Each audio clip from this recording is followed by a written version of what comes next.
Hi, Kalurah Hudson here of While They Play Designs. Today I'm just going to go over a brief overview of how to create a slip knot and your foundation chain. What the foundation chain is it's the actual base of your crochet work. Pretty much every single piece of crochet work has a chain that you start off with, unless it's a circular piece. So I'm going to first start by showing you the slip knot. What you're going to want to do is pull out a tail, and usually in your pattern it's going to specify how long of a tail you're going to need for weaving in later. But typically for a piece, doesn't matter what piece, you're going to want 4 or 5 inches is pretty good for weaving in your ends. So you're going to start here. There's a couple different ways of doing a slip knot. One way is by going over your index finger, just drape it over, and then make a little X. And then you're going to have your hook ready. You're going to go into, just maybe a little fiddly here, there we go, and you're just going to hook that yarn tail and pull it up. Now you have your slip knot that you can simply tighten. And the reason your slip knot is important to start out with, you don't want to start out with just any old loop or knot. The slip knot is going to give you freedom in what hook size you use. So as you can see, if we want to use this hook size, we can tighten it. If we wanted to use a big hook size about the size of my thumb, we could make it bigger again. So that's why a slip knot is what we start with. But another way to do a slip knot, I pick up my yarn, I twist it, forming a little X, and then I reach through my little top loop here and just grab my yarn and pull it through. And that is your slip knot. And then you can just simply put your crochet hook in the loop and tighten it up. So that is how we do the slip knot. Now that you have your slip knot on your hook, you're going to want to do your chain. And this is our foundation chain for our work. So every pattern you read is going to tell you, it's not going to just say, make a foundation chain. You're on your own. It's going to tell you how many chains you need to chain for your foundation chain. So let's just pretend that this particular pattern wants 10. So what we're going to do, there's a couple different ways of doing your chain. You can just yarn over your hook, hold that knot just with your thumb and your middle finger here as you pull through that yarn over, through that slip knot on your hook. That is actually your first chain. If you take a look here, just dangling here off of your hook is your first chain attached to the top of your slip knot. So you're not ever going to be working any stitches into that initial slip knot, but you will be working into that first chain. So there's our first chain completed. Now we can yarn over our hook, pull through the loop on our hook, and we get our second chain. And you're just going to continue this. You can either yarn over this way or just scoop it like so. But if you can see, I'm always tensioning my yarn back to the diameter of the shaft of my hook. And that's the important thing to consider when you're doing your foundation chain. You want to yarn over, pull through, keep the tension. You don't want to keep it here on the end. If you keep it here around the actual neck or throat of your hook, you're not going to be able to work into it. It will not be a very good foundation chain. So you're going to yarn over, pull through, slip it back onto the shaft. Yarn over, pull through, and then slip it back up. So that is how we do the foundation chain. Now, after we've chained our specified amount of chains, you're going to work your stitches into this foundation chain. I'm going to show you just a couple different ways of working into your foundation chain. Now, I used a eye hook for this chain, so I'm going to slide it out and I'm going to go with a smaller hook.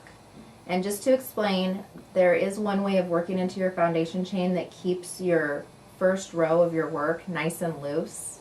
It'll match the top of your stitches that you end your crochet work with a little bit better. And the way to do that is whatever hook you're using on the rest of your crochet project, just go with the hook size one size bigger. That's all you have to do. You're going to chain with that bigger hook size.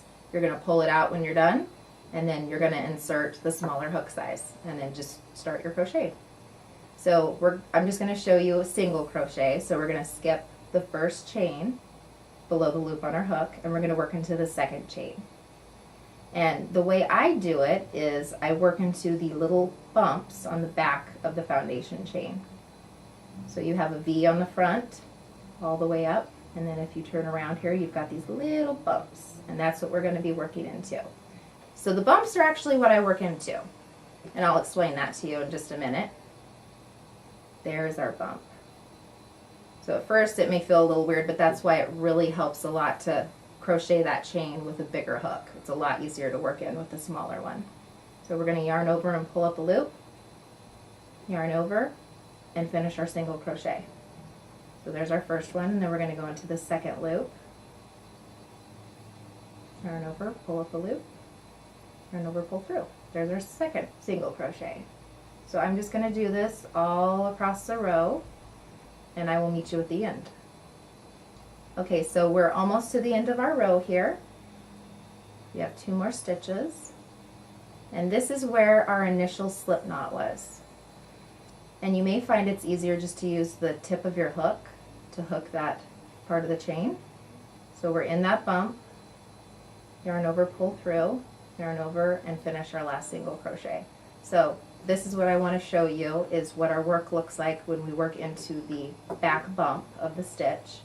We've got a beautiful little chain, and that is going to mirror the little chains that you have on top of your row of single crochet or whatever stitch you're using. Whatever stitch you use in crochet, as long as it's a single, half double, double, triple, they're all going to have that nice little chain on the top of them. So this is just a way to make your foundation chain of your work mirror the top. It's kind of like with casting on and binding off and knitting. It's kind of nice to have those meet up and match and look nice together. So that's how we work our foundation chain.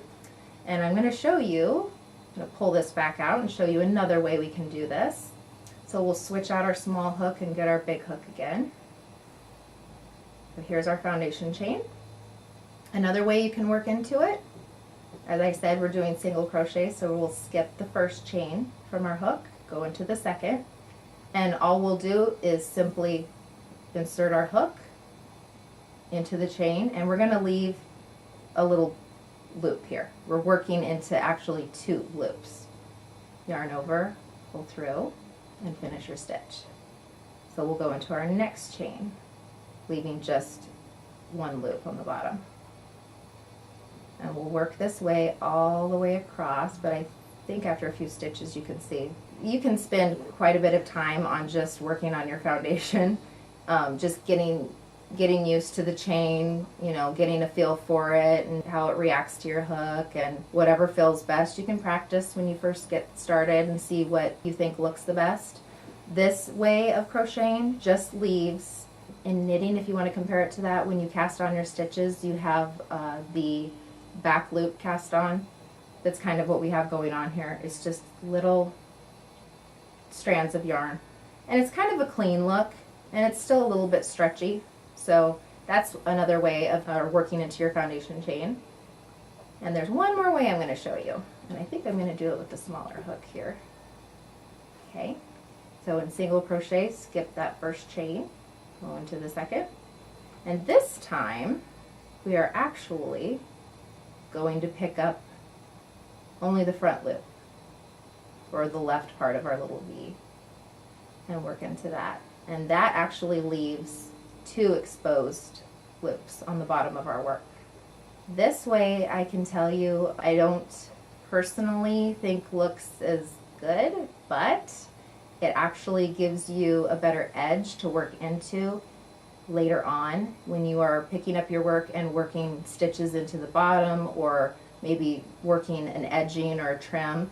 If you take a look here on the bottom of our foundation, we've got these little twisted V's, and they almost look like little pearl bumps, but it's just a little bit easier when you go back later to, you have more work to pick up to make your edging or your trim or whatever you happen to be doing, tassels. So those are 3 different ways of doing the working into your foundation chain. So whatever way works best for you, whatever you're comfortable with, that's the one you should go with.